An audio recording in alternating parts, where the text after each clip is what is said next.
There's a post making rounds across the XRP community, 10 things everyone supposedly needs to get right about XRP. And to be fair, most of them are true. But here's the thing, just because something's true doesn't mean it's bad. In fact, these so-called limitations are actually why XRP is so powerful. Here is 10 things the XRP community needs to get right. We will cover one by one, starting with 1. XRP can't be pegged to gold, silver, or anything else. True, and that's by design. Pegging XRP to gold or silver would lock it into a rigid, slow, centralized system controlled by the same forces XRP was built to bypass gold. Pegs can be manipulated. Metal-backed systems can be frozen, seized, or inflated through fractional reserves. The world has already tried this, and it broke. XRP's strength comes from being market-driven, adaptive, global, and incredibly liquid. A peg is a cage. XRP wasn't built to live in one. Second, XRP can't magically become a stablecoin. Right, and that's actually bullish. Stablecoins are inflationary. They track the dollar, and the dollar loses purchasing power every single year. Holding stablecoins is basically holding a melting ice cube. Meanwhile, XRP is deflationary thanks to fees being burned. XRP's volatility is decreasing over time. Naturally, XRP's value increases through utility, not fiat backing. Why would anyone want the asset with the highest institutional utility to become a dollar proxy? XRP's purpose is velocity, not stability. Third, stablecoins on XRPL are not XRP. Good. That's how ecosystems work. The XRPL is designed to host multiple asset types: stablecoins, CBDCs, tokenized assets, IOUs, NFTs, and XRP is the native settlement asset that can move between all of them. Think of XRPL as an international airport. It doesn't need to be every plane in the sky. It just needs to control the runway. Fourth, the XRPL requires electricity to operate. Yes, but not much. Running an XRPL validator is like running a small email server, not an industrial mining farm. Meanwhile, Bitcoin's network consumes as much electricity as Argentina. Ethereum still relies on heavy infrastructure despite moving to POS. XRP's energy footprint is tiny, predictable, and sustainable. This matters when institutions choose settlement infrastructure. Efficiency always wins. 5. XRP can only exist on the XRPL. Correct, it's the native asset of its own ledger. The same way, ETH runs on Ethereum, SOL runs on Solana, ADA runs on Cardano. This gives XRP consistent performance, reliable security, predictable settlement, finality. Wrapped assets are always less secure than native ones. Being native is not a limitation, it's an advantage. 6th, XRP has nothing to do with ISO 2022. Technically true, ISO 2022 is a messaging standard, not a blockchain. But here's the nuance. RippleNet is ISO 2022. Compatible banks using ISO 2022 can integrate RippleNet. XRP provides the liquidity layer for that system. The analogy: ISO 2022 equal the language, RippleNet equal the communication platform, XRP equal the value being transmitted. They are separate but strategically aligned. 7. Interledger doesn't require XRP. Also true, because ILP is neutral, but neutrality doesn't mean irrelevance. Interledger routes payments using whatever asset is the fastest, the cheapest, the most liquid, the easiest to settle. XRP often ends up being the optimal bridge because it performs, not because it's forced. That's a far stronger long-term model. 9th, all the money in the world won't run across the XRPL, correct?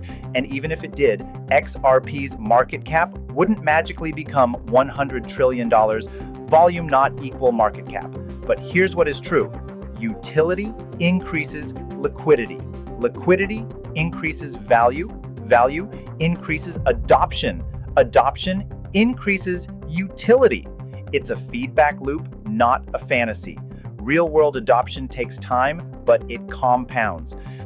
9th, the US government is not going to buy back your XRP. This rumor was always nonsense. Governments don't buy assets from retail investors at premium prices. If they ever accumulate XRP, it will be quietly, cheaply, strategically, not publicly at the top. The idea of a buyback event is internet fiction, not financial reality. 10. RippleNet is totally different from the XRPL. Absolutely, and this is the most important point. RippleNet equal a product, XRPL equal a decentralized ledger. But in practice, they help each other grow. Ripple builds enterprise integrations. Enterprises adopt RippleNet. RippleNet opens the door to using XRP. XRP adoption validates Ripple's technology. Ripple's success expands XRPL's utility. It's not dependence, it's synergy. While we're breaking down what's real and what's noise in the XRP ecosystem, there's another project quietly building the kind of infrastructure retail almost never pays attention to, and that's Unic. Unic is becoming one of the fastest growing OTC platforms in Web3. They've already processed over $1.3 billion in OTC trading volume, giving users early access to tokens before their TGE without relying on centralized exchanges. With 6.5 million active users and 500,000 plus followers on X, Unic is rapidly scaling into a full on-chain liquidity layer, pre-market deals, point-based upgrades, and audited smart contract escrow. This is not financial advice. The link for Unic is in the description. Utility has become a buzzword in crypto. Everyone claims to have it, but very few can actually prove it. XRP, on the other hand, doesn't need hype to justify its existence. It has function, and this is where so many critics and even some XRP holders misunderstand what they own.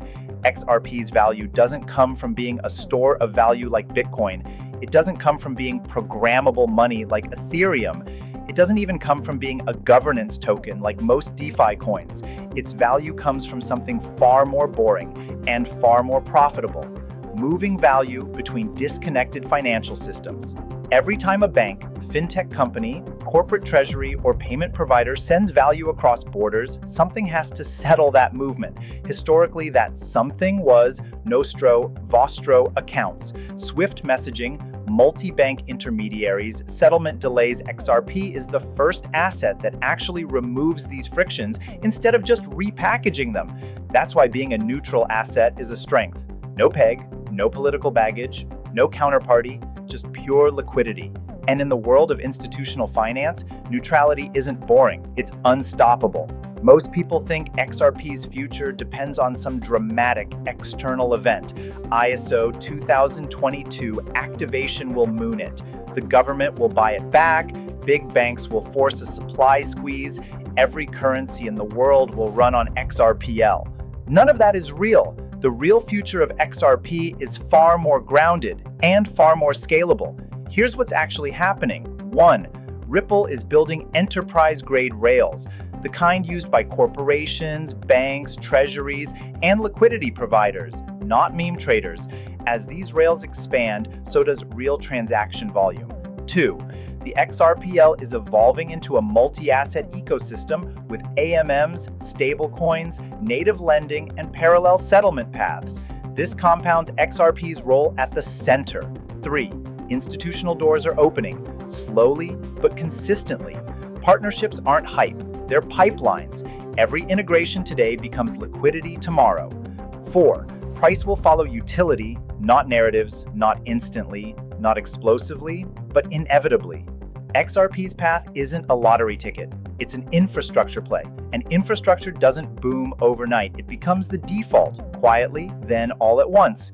Quick update on Unic before we wrap up. Their IDO is now live. The project is leaning heavily into a low FDV model, referral rewards, and NFT perks for early participants, which is something we rarely see in today's markets. Unic is positioning itself as an on-chain OTC liquidity hub, aiming to capture both pre-market volume and institutional flows once regulation clears. If you want to review their token page, white paper, or see how the allocation works, the official link is in the description. Again, not financial advice, IDO link in description below. So yes, every point on that list is technically true, but the way it's framed misses the bigger picture.